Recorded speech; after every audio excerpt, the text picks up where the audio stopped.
Episode number 4. It's the simple fact that you've got to, live real time, and you've got to be a part of your network real time so that they can feel that they're a part of you, right? And it's really connecting on that personal level.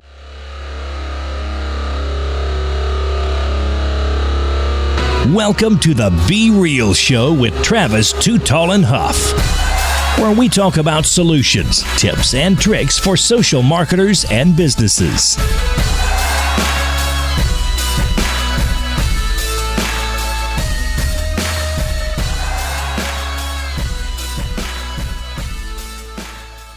Well, hello and welcome to the Be Real Show. This is Travis Too Tall and Huff. I have to say, I have my man, Jack Kosakowski on the line. Jack, how you doing, my man? Oh, another day in social media paradise, right? Absolutely. Are you ready, my man, to be real? Let's do it. Get it on. Yeah. Jack is a Casanova of marketing automation at Act On Software and also a social media strategist by night. Jack, we've given the listeners just a little bit about you, but tell us more, my man. Yeah, so, my main job that I do is I work for the best marketing automation, not a plug, by the way. No, I'm just joking. Marketing automation, best marketing automation software out there right now, Act On Software. We work with small to mid-sized businesses to, help them automate all of their marketing. And then, I have two other, things on my plate. One is the social sales advisor for Chill Puck, so check that out. It's the new king of koozies, right? And then I also, kind of manage my, thought leadership or personal brand for social selling, because that's, what I live for. That's my passion, is to get, organizations, other salespeople educated on the value of social media, the value of, building your personal brand, and, leveraging your thought leadership to generate more business. Absolutely, and it's just the beginning, because so many people have not taken it seriously like you have, and I can tell because after being connected with you, I mean, you take it seriously, man. You're a part of the process, and you really are connecting to with your community, and it's something that at the end of the day, if you're not doing that and you're just on social networking, you're not getting those actual sales or that return relationship that actually evolves from social. Yeah, Yeah, Gary Vee just came out with a quote that I thought was, really touched home, was, start selling years in advance. And if you're a professional, salesperson in the B2B space, you've got to not always think about just now, what's somebody going to, buy from me now? But you need to think about, what relationships am I building now for the future, so that, you can make grow your network and make your, B2B or, even B2C sales, network a lot, wider, so that people look to you for thought leadership. And, when they do need to make a buying decision, whatever product it is that you are, championing, they'll trust you enough, and you'll have a big enough network to make your job a lot easier. Start selling years in advance. I absolutely love that quote. Gary Vee is so real, and I admire and aspire to have him on the show one day. But I'll have to tell you, I just watched his Meerkat today, and definitely one of the most entertaining, knowledgeable people that you'll ever, listen to. The thing about him is that he's so smart, but at the same aspect, he's so real, like you said, and he connects, with all of us on such a personal level that it makes it even more, it makes it easier for us to, connect with him from a personal level, but then it makes it easy from a professional level as well, because you really can buy into what he's saying because he makes it relatable to you. Absolutely, and he's living it, and that's the bottom line. When you're living it, it's you see based on his actions. And so I love that idea, because it's all about planting those seeds, and you don't know when your next connection is going to need your service, or is going to want to have a friend need your service, where they can, maybe they don't directly need you, but basically they have a friend that needs you, and then all of a sudden, then because you're top of mind to them, it offers those future opportunities of sales, and it's not going to happen overnight. In many cases, to be honest with you, we've had clients, it takes 4 or 5 years to be, in touch with them. And I truly believe in, the approach of putting out good content and then letting it all work and, keep pushing and not worried about just one blog going viral or one video going viral. Just keep collaborating and building your content. And then ultimately you are looked at as a thought leader and they will eventually want to do business with you. Yeah, it's more than that, right? It's more than just content. Today's day and age with, social media, you've got millions of people out there that you could connect with. And you cannot be on social media just, doing the me thing, buy me now, buy my product now. I know everything. You really have to start looking at things as serving versus selling, right? And a lot of people don't understand, a lot of organizations and a lot of salespeople, they don't get it, right? So, well, I'm not going to spend time serving people. My job is here to be selling. But what most people don't realize is that, with all the noise and all the different products and everybody thinks that, this product, everybody tells you this product's going to move the needle. Oh, this product's going to, save you time, save you money. Well, buyers they've bought all this stuff, right? They've been screwed over. So it's really coming down to what I call the relationship buy. And unless you have built a relationship and you've done something for somebody else, it's really hard for, people to it's really hard for people to do something for you when you haven't done anything but ask them for something, right? So If there's this whole idea of you could go out and, figure out how to build relationships on social, how to, build your network of people that you can help, right? For example, I have a ton of clients with Acton that I can, that are all different sizes, shapes, forms. They sell different products from, fish oil to, a social media platform.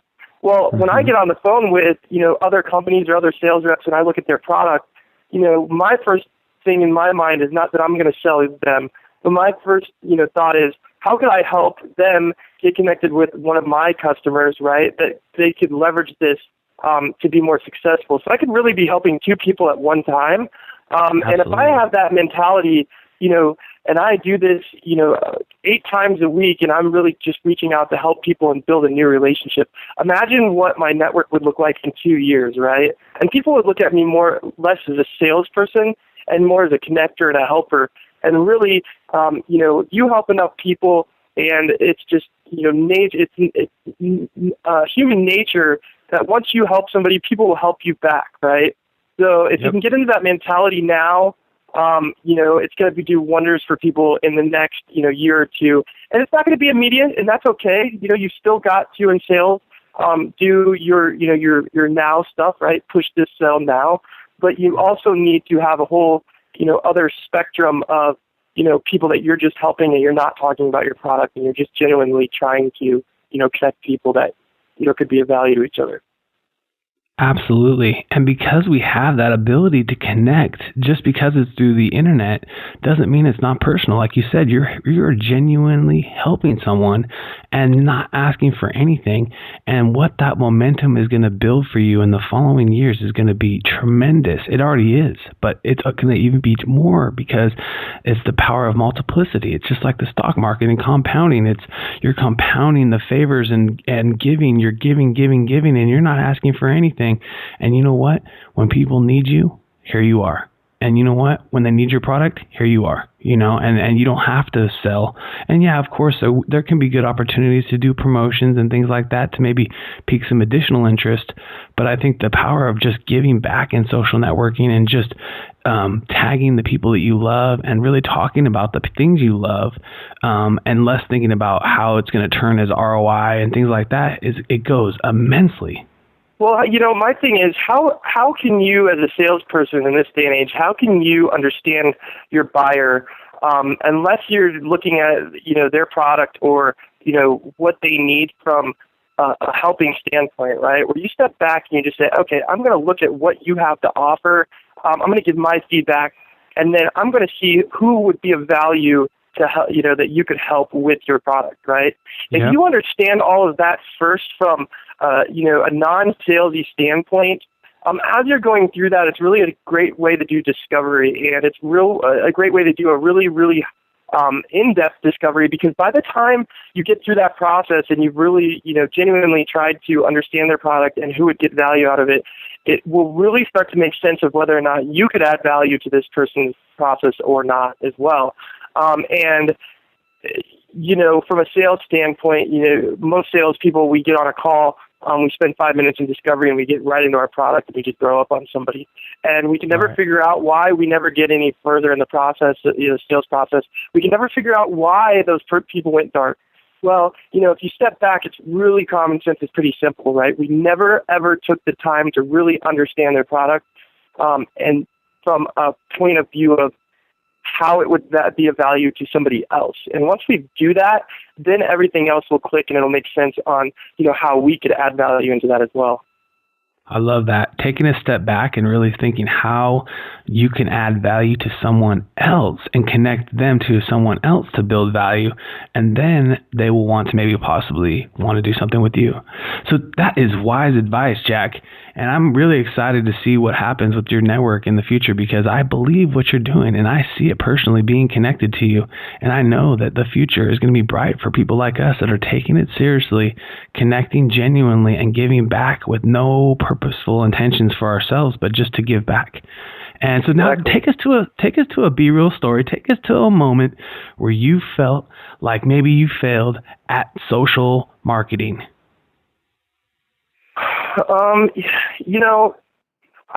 guess I really don't look at anything I do on social marketing as failing, right? I look at everything as kind of a learning experience. And, as I started to get into social media, Twitter was kind of the last piece of the pie that I got into, because I really, nobody had ever sold me on the value of Twitter. Now I could tell you that, I've been on Twitter 6-7 months, and, I can only imagine the amount of business that I've lost not being on it, in the previous years.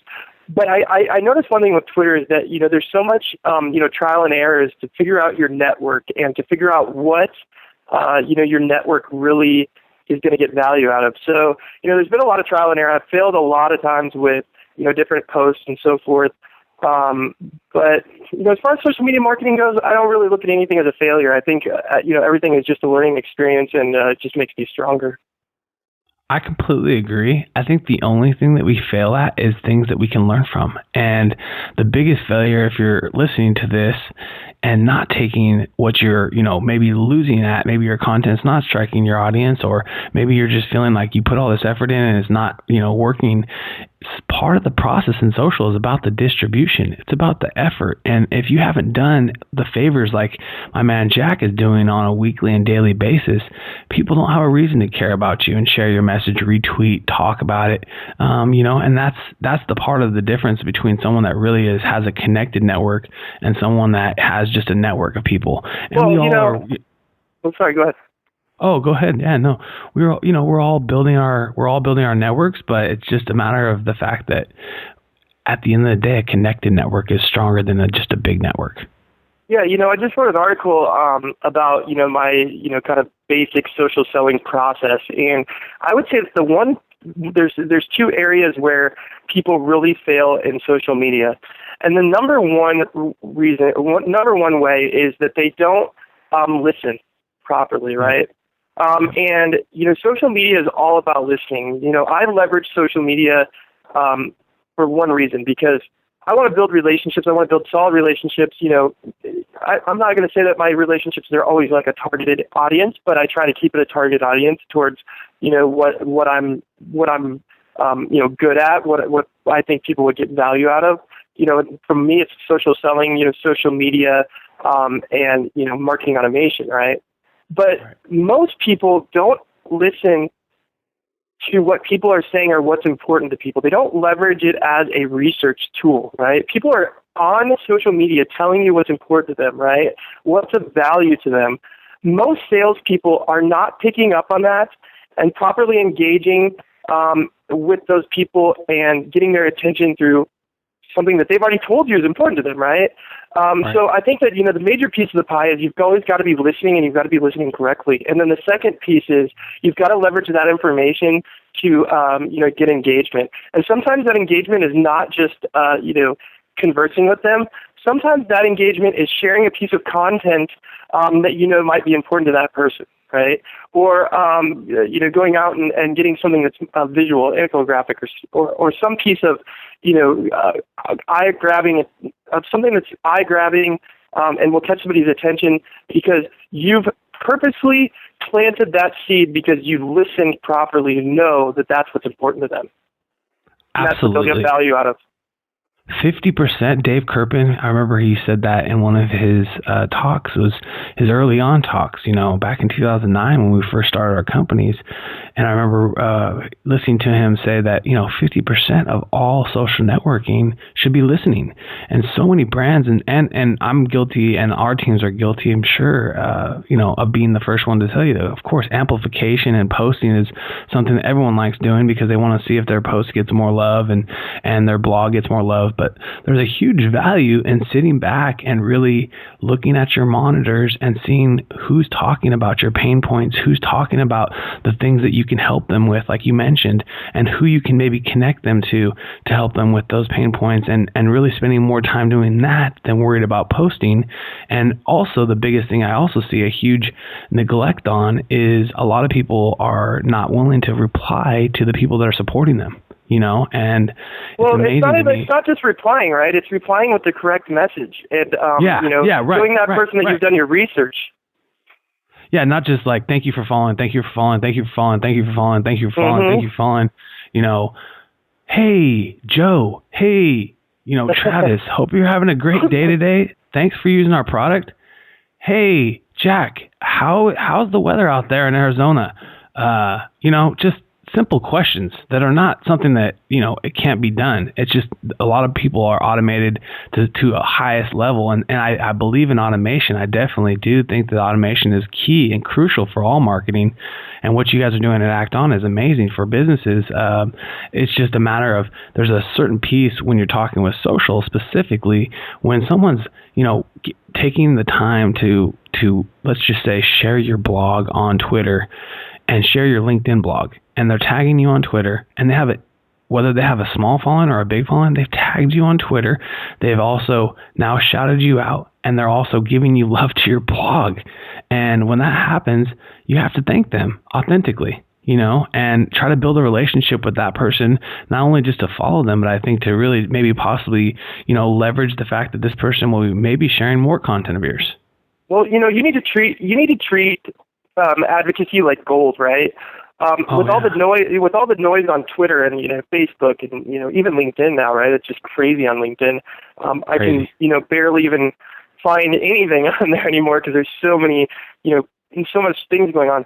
But the people that take the time, just like anything else, it's like if your mom took the time to take you out to dinner, would you thank her, right? You've got to think of social as the same way. You've got to think of it as very personal, because if somebody takes the time and they actually share your message, they amplify your message, or they're just kind to you, that is very, very special. And I think that is what a lot of people don't understand. They don't understand that the time that it takes to actually pinpoint who you're going to go after, or who you're going to amplify, whose message you're going to amplify. And you really, really have to treat it like gold, because if you do, those people are essentially, selling your brand for you. Right. Yeah, they're your biggest advocates, and they've already done it without you even asking. And all you have to do is authentically thank them, and also not only authentically thank them, but maybe, like you said, maybe connect them to someone else or maybe share a piece of content that they have that you think is valuable. Yep. Just those little things to go back and obviously in a giving way. Be authentic and be genuine. And when someone does, like you mentioned, like when your mom takes you out to dinner, or you're not going to thank her, are you not going to be very grateful? And, at the end of the day, it's the same thing with someone, anything. If it's a share, retweet, if it's a, comment on your blog, things like that, there's just a big value to really going back and connecting to these people. Well, I've got a good story for this, because when I got on Twitter, I had 9 followers in October, and one of the things that I did was I Googled and looked up, top thought leaders that would actually engage back with, a guy like me that has 9 followers, right? Right. But I actually tweeted out and reached out to Dave Kerpen, and the man, right? And it's funny because immediately he tweeted back, and then I think within 10 minutes I was on email with him, and he was helping me get my first 100 followers. Well, who would have thought that today, right, 6 months later, I would have almost 7,000 followers. And do you know whose message that I make sure that I always amplify no matter what, any time of the day? It's really always my first priority as far as who I'm going to amplify for. It is Dave Kerpen, right? Yep. Now, imagine Dave Kerpen 6 months ago would have saw some, guy like me, oh gosh, this guy has 9 followers. What value is he going to have to me, in my brand? And now he took the time to help me, and look where I am now, right? 7,000 followers almost, and mine are targeted followers. I'm a likable customer as well through that whole process. He gained a customer, and he gained an advocate for life. And I will tell you right now that I'm on a Twitter mission, right? I want to, gain as much followers as possible and as much, valuable followers, because I know that is going to be a valuable part of my network in the future. But I will tell you that throughout that process, Dave Kerpen will always be top of mind, and I will always share his content because of that. Dave and Carrie have a truly amazing story, and we all got connected early on in Facebook, and he's one of the thought leaders in the industry. I think that what he's doing at Likeable as well as Likeable Local is absolutely amazing, and his willingness to really take the time and authentically connect to people, no matter what the size of their network, is truly inspiring. And it's almost the Everyone same as Gary. Should do it. Yeah, it's like Gary Vee too, he'll connect to the smallest followers if they're passionate and they're authentic and it's real. They're, they don't have to be influencers for them to connect. And in fact, a lot of times they won't connect to the influencer, being that they think that they're just trying to leverage their audience. And that's something I found as my audience is built, that sometimes when you have a bigger audience, it's actually, they feel like maybe you're just trying to use them to, even become bigger. Yep, I agree. So when you're smaller and it's authentic, like you mentioned, you can go from 9 to 7,000. You're going to be going from 7,000 to 100,000 within a year or two. Exactly, and yes. And Dave Kerpen, he deserves every single time that I amplify his message for doing what he's done. So and that goes for a lot of people. I mean, I've got people that I connected with on Twitter that had smaller followings. And, they helped me out. I do the same thing for them, and then vice versa, right? I mean, I never, ever, nobody to me is ever a network. They're an individual, and I look at them like that. So I don't even look to see how many followers these have. I really don't care about that. Right. Yeah, if it's authentic, it's authentic, and at the end of the day, that part shouldn't matter, and you're absolutely right. Everyone should be doing this. The biggest celebrities in the world, I don't know why they don't have teams just handling this for them, because they could even take their current followers to become raving followers, where they're at every show buying every single possible content that they have. And because they are engaging directly, if you can amplify your message and get 1,000 to 2,000 retweets within a couple minutes, just imagine if you connected to those people and said thank you, you know what I mean, authentically, and really try to give back to them. It would be amazing. And I think that's the whole piece to this business that is really not existing. And it's easier for us to do it maybe at a personal level, but sometimes the Procter and Gamble's and some of the corporate bigger companies, they have so many layers that they don't want to allow this kind of engagement. Yeah, but you know what? I think that'll change, but we'll see. It will. Yeah, it better.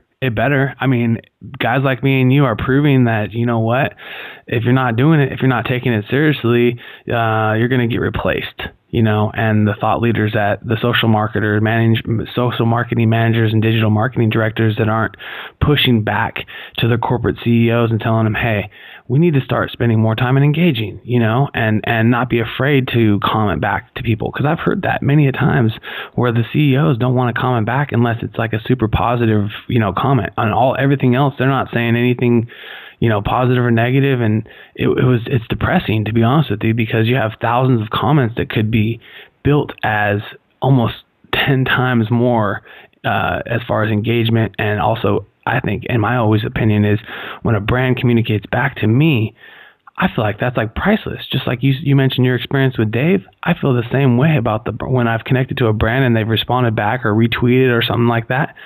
It's a priceless moment that I will never forget, and my brand loyalty with them goes up tremendously, like you mentioned with Dave, where you're willing to retweet and give back as much as possible. I agree. Sorry, I was on mute. I didn't mean to. Oh, that's okay. That's okay. So tell us, can you take us to your most epic social marketing moment? Yeah, well, my most epic was when I tweeted, I guess I had tagged, Guy Kawasaki in a tweet and said that we were, stepbrothers because of our last name, and Guy Kawasaki tweeted back to me, so. Wow. I don't know. I got a 2-word, answer from Guy Kawasaki. So, the Kosakowski, Kawasaki, clan is one now. That is awesome. And, it was probably Guy himself because he authentically manages his own social networking.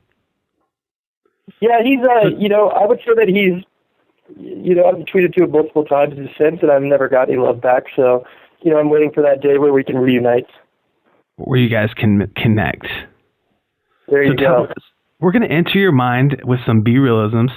These are going to be some short question and answers that you're going to give us some insights into the absolute wisdom of my man, Jack. So tell us, in the perfect world, what is your dream job?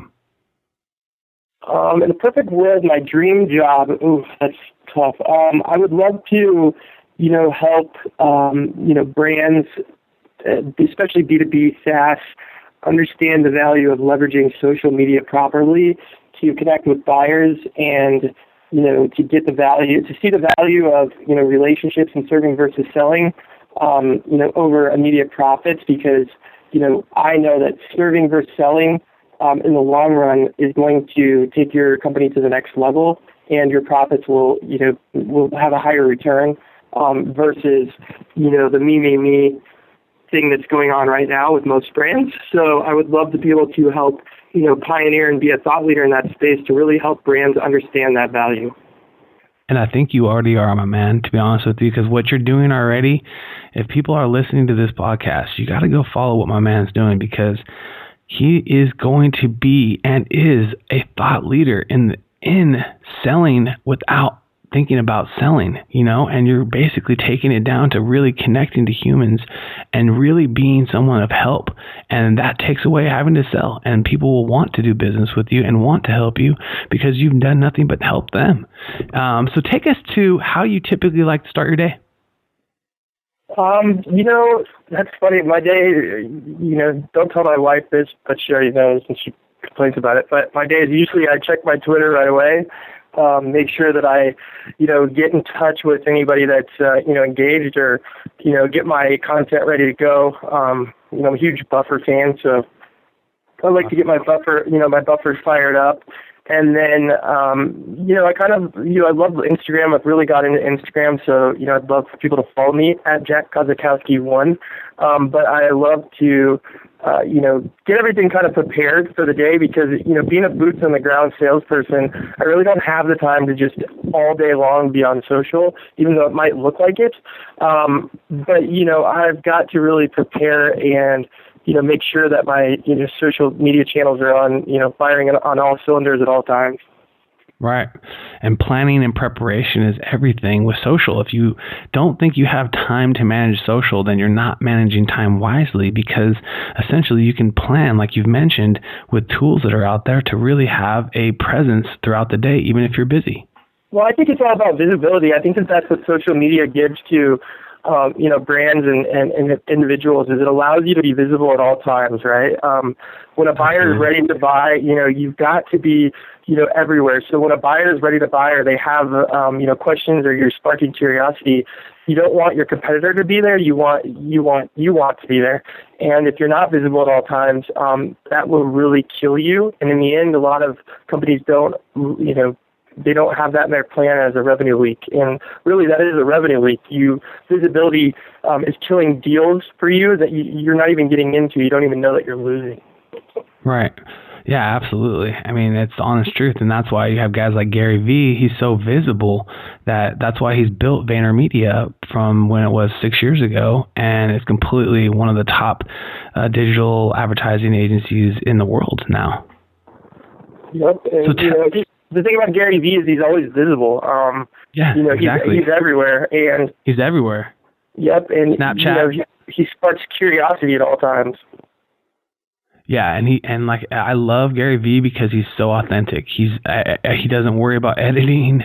He doesn't worry about having the perfect content. He just keeps pushing out content, and he's been doing that since the Wine Library project when I first saw him, and it's just completely evolved now with his a little bit of editing and stuff like that, if you want to call it, and graphic stuff that they have, but they still keep it where they don't edit much, and that's the honest truth, and part of what I like about it, Pete, to be honest with you, is trying to keep that honesty, because things happen, and why edit it, everything out and make it have to sound perfectly? There's no need for that. It's be authentic to it. Yeah, and you can't let things get stale, right? You've got to constantly, I think that there was a quote today, and I'm trying to find it. Let me look here if I can find it. 1 second. But it was from Marcia Collier, and she said, where is this? Anyways, I'll find it, but, she had the most amazing quote ever, and actually, hold on here, I might have it. It was, it's the simple fact that, you've got to, live real time, and you've got to be a part of your network real time so that they can, they can feel that they're a part of you, right? And it's really connecting, on that personal level, but the only way that you can do that is by consistently being visible, but being visible real time and, authentically, and not hiding, I don't want to just be a salesperson. I want to be Jack that's, doing what everybody else is doing, right? And, just a normal person. And that's really where you'll see like Gary Vee, Marcia Collier, you'll see all these really, Tamara McCleary. They are always visible, and they're always showing their life in real time, and it's not their life in real time from a product perspective, but it's their life in real time from an actual personal standpoint. People fall in love. They fall in love with you. You don't have to change the tone of your voice or change, even if you're doing multiple pages, you can still keep the same tone because it's still you. Exactly. And I've got this quote here. Let me see if I can. All right. So this quote that I just thought was amazing was, the most successful marketer becomes part of the lives of their followers. They follow back. They wish happy birthday. They handle problems that their customers have with products or service. They grow their business and their brands by involving themselves in their own communities. Yep. Period. The most successful messages I've ever had are a Facebook message or a Twitter direct message that was a complete genuine message from some big people that I never thought they would respond with a no, but hey, you know what? They responded. And at the end of the day, it's pretty amazing, as well as the same thing with email and taking that time to personally email, or like what you're doing on LinkedIn, connecting to some people and really helping people connect is building value. It's those things that really is being part of the community is everything. And the people that just think that they just need to build a following, that's by the wayside, because it doesn't need to be in the millions. It just needs to be quality people that care, that you're helping, and they are wanting to help you. And then all of a sudden, when they need you, here you are. Well, I have a rule, and, as I've kind of built some thought leadership on social, I get sales reps and, different people that reach out all the time on LinkedIn or whatever social channel it may be, and they just always have a question about something. And, a lot of times it might not be somebody that's, even in my target segment as far as, being able to sell my product, or, sometimes it's even, I've had an RN reach out to me before, right? A registered nurse asking me about social. Well, I don't know how much value I can add to that, because I'm not, I'm not a nurse, right? I'm the farthest thing.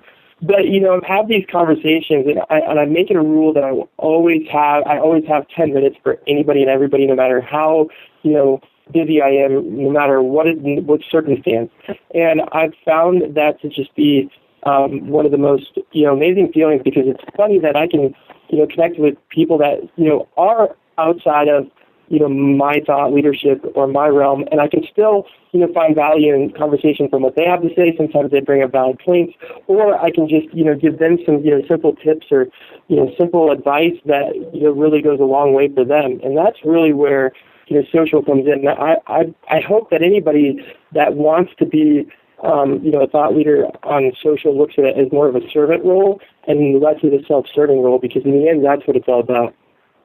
Yeah, being there, and like you mentioned many a time, and like I said, I personally have seen my man Jack do this and live this, so I know that what you're saying is what you're doing. And at the end of the day, being there for your community is going to be priceless. And instead of thinking about, I need a matter of numbers and I need a matter of impressions or retweets or whatever, think about, I need to really think about how to connect to my followers, thank them, say happy birthday, follow them and maybe retweet some of their stuff and give, love and be a support to these people, because at the end of the day, just like you shake someone's hand, it's the same thing on social. And too many people, the first thing you get from them is, hey, follow here, click this, go here, download this. It's always something for you to do that's basically a canned message.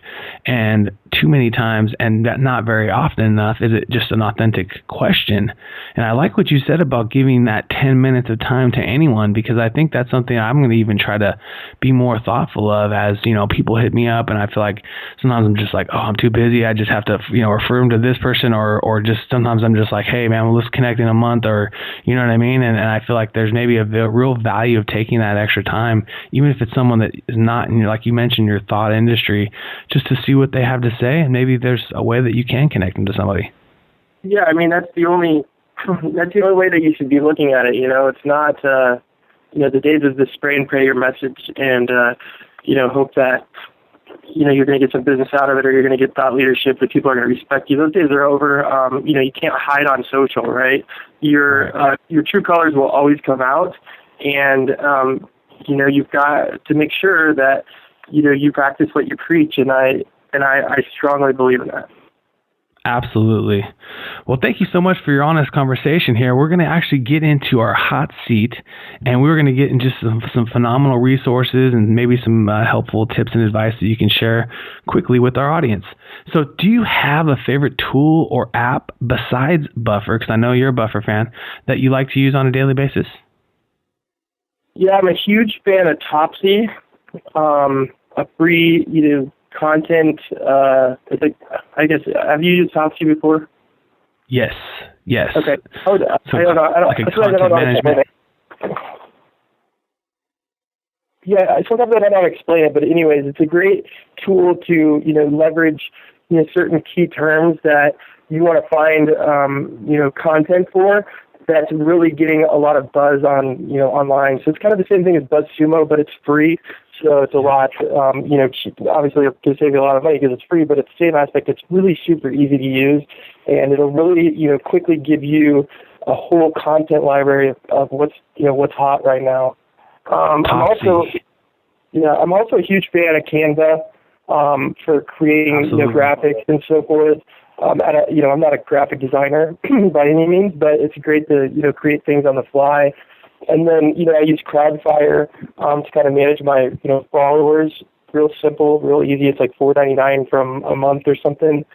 Mm-hmm. And then, one of the other things is as you get a little bit more advanced, one of my good friends, Gabe Villamazar, got me on to manage Flitter. And that's a game changer if you really want to get pretty complex, especially for brands and personalized messages. Absolutely. Manage Flitter. Check it out, guys. It's awesome. It's a great tool for if you're managing especially multiple Twitter accounts. Yeah, now I want to ask you a question, because you had told me about an Instagram app that you could create content on your phone. What was that? Yeah, WordSwag. WordSwag. I'm going to have to get that. Yeah, it's a good one. It's free. WordSwag, or if it does cost a little money, it might be like $2.99 or $3.99 for the lifetime purchase, and very helpful tool to creating on-the-go graphics, like similar to Canva, but just on your phone. Dude, I'm going to get it right now. Yeah, it's a good one. It's definitely the best one I've found. Shout out to Michael Stelzner, and I listened to it on one of his podcasts, and it was game changer. It's a definitely game changer. So, do you have a favorite book, or is there a book that you could suggest that our listeners should really read? There's a couple of books. I guess my one of my favorites is Tim Garst's book about being real. I can't think of the exact name of it right now, but it is awesome.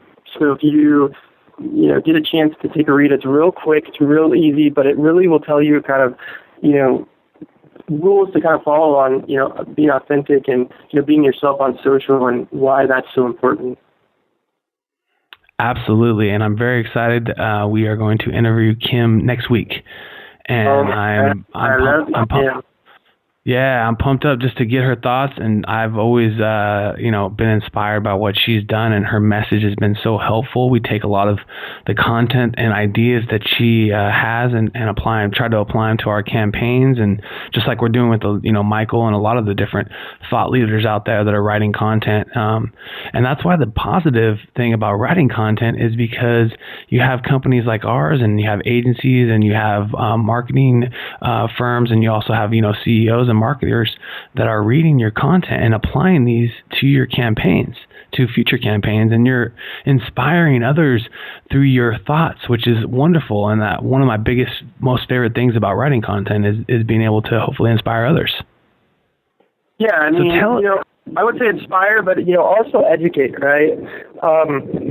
Inspiring is great, and I'm a huge fan of the inspirational quotes, but I would like to see more educational stuff that's, kind of how to with step by step, because, I see too much content that's like telling you that you need to be doing something in order to be successful, but we need more content that tells you how to do something in order to be successful.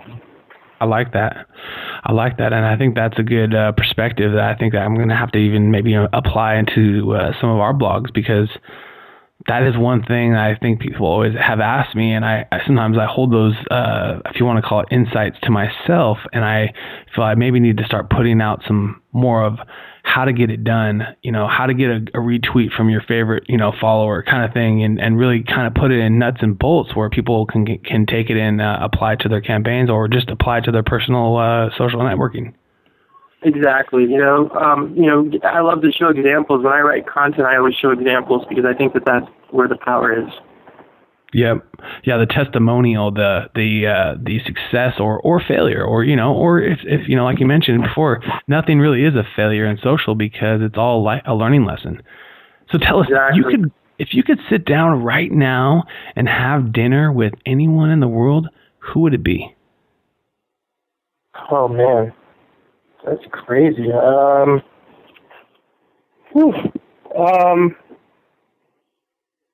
know what? I'm a huge Anne Handley fan, and one day I'm going to have dinner with her, and I'm going to pick her brain because I think she's the queen of content, and the thought leadership that she puts out on content is incredible, and there's just so much that I read from marketing professionals that has gotten me excited about content, since I'm new to this, and really got me to think a different way about content. She kind of has that piece nailed, and I'd love to be able to pick her brain a little bit deeper on that.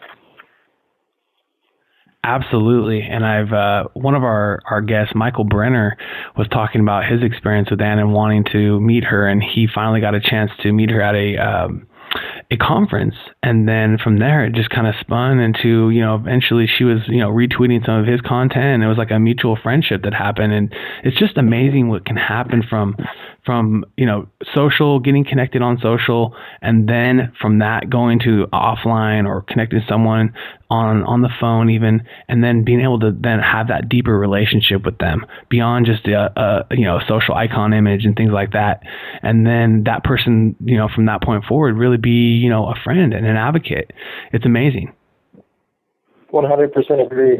So I feel that Anne and my man Jack are going to be destined for a dinner where some content marketing ideas are going to be going down. Absolutely. I'm I'm a huge fan of content. I think that, I think content is what I've said this before, is like, I think it's 70, it's the first 70% of the sales process, right? You've got to look at content as your sales development rep. And so many companies suck at content. And totally. It's crazy to me how many still suck at content, even though there's all this stuff out there that's, telling you what you should be doing and shouldn't be doing. People just keep doing the same thing, and it's just crazy to me.